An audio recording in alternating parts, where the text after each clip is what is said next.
యెహోవాను బట్టి సంతోషించుము, ఆయన నీ హృదయ వాంఛలను నెరవేర్చును.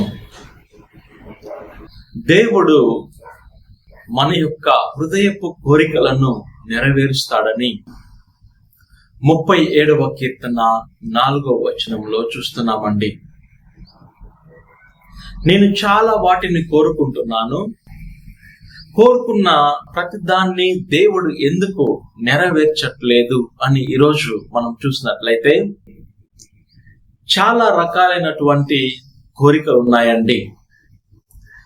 శారీరక కోరికలు, ఆధ్యాత్మిక కోరికలు, ఇహలోక పరమైనటువంటి కోరికలు, పరలోక పరమైనటువంటి కోరికలు.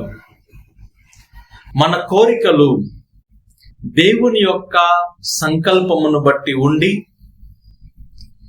ఇతరుల శ్రేయస్సు కోసము అవి ఉన్నట్లయితే ఖచ్చితముగా నీ హృదయపు కోరికలను ప్రభువు నెరవేరుస్తాడని ఈరోజు వాక్కు ద్వారా మనతో మాట్లాడుతున్నాడండి. ఈ లోకములో ఉన్నటువంటి మనము మన యొక్క బిడ్డలకు శ్రేష్టమైన వాటిని ఇవ్వటానికై ఆశపడతాం. మనము పాపాత్ములమైనప్పటికీ మన బిడ్డలకు శ్రేష్టమైనవి, మేలైనవి ఇవ్వటానికి మనము ఆశపడతాం. మన పరలోకపు తండ్రి ఇంకా ఎంతగా మనకు శ్రేష్టమైన వాటిని ఇస్తాడో ఈరోజు మీరు గమనించండి. ఎవరైతే దేవుని ప్రేమించి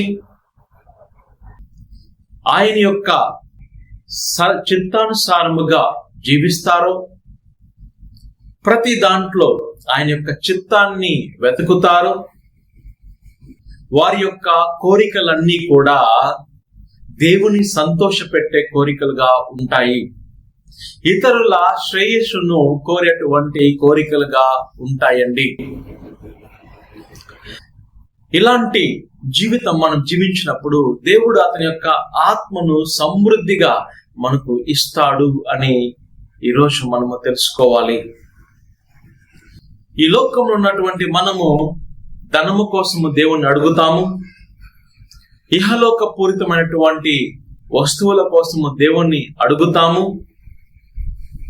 మన ప్రియమైనటువంటి వారు సంతోషంగా ఉండాలి, మనము ప్రేమించేటువంటి వారు ఎల్లప్పుడూ మనతో ఉండాలి అని ఇలాంటి లోకపరమైనటువంటి కోరికలను మన హృదయంలో మనం కలిగి ఉంటాం. ఈరోజు గుర్తించుకో, మన హృదయంలో ఉన్న ప్రతి ఒక్క కోరిక దేవుని యొక్క చిత్తానుసారముగా ఉన్నట్లయితే అది ఖచ్చితముగా నెరవేరుతుంది అని దేవుడు ఈరోజు వాక్కు ద్వారా మనతో మాట్లాడుతున్నాడండి. ఆయన యొక్క ఆత్మను మనపైన సమృద్ధిగా, ఆయన ఆత్మను మనపైన కుమ్మరిస్తాడు అని ఈరోజు ప్రభు మనతో మాట్లాడుతున్నాడు. మనం ఏ పని చేసినా ప్రభువా నీ నామము మాత్రమే మహిమపరచబడాలి నాయన, నా జీవితము ద్వారా, నా పనుల ద్వారా నీ నామము మాత్రమే మహిమపరచబడాలి నాయనా అని మనం ఎల్లప్పుడూ కూడా ఇలాంటి ప్రార్థన చేయాలి. ఇప్పటి వరకు లోకపూరితమైనటువంటి వాటి కోసము నువ్వు దేవుని అడిగి ఉండవచ్చు. అందుకే నువ్వు అడిగిన ప్రతి ఒక్క దాన్ని నువ్వు పొందుకోలేకపోతున్నావు. నీ హృదయంలో ఉన్నటువంటి కోరికలు నెరవేరటలేదు. దేవుని కోసం తప్పించు. ఆయన చిత్తాన్ని నెరవేర్చటానికై ఎల్లప్పుడూ కూడా ప్రయత్నము చేయి. ప్రభువా నీ ఆత్మను నా పైన కుమ్మరించు నాయన, నేను నాతో ఉన్నటువంటి వారికి ఒక దీవెనగా ఉండాలనుకుంటున్నాను నాయన. నేను నా ప్రజల మధ్యలో ఉన్నప్పుడు ప్రభువా నా ద్వారా నాతో ఉన్నటువంటి వారు ఆశీర్వదించబడాలి, నా ద్వారా నాతో ఉన్నటువంటి వారి స్వస్థతను పొందుకోవాలి. నీ నామమును బట్టి నీ సేవకుడి ద్వారా ప్రభువా నీ ప్రజలకు మేలు కలగాలి నాయన. నేను కేవలము నీ చేతిలో వాడబడే ఒక పనిముట్టుని మాత్రమే యేసయ్యా. నీ ప్రజల కోసము, నీ యొక్క బిడ్డల కోసము నా జీవితము వాడబడాలి నాయనా.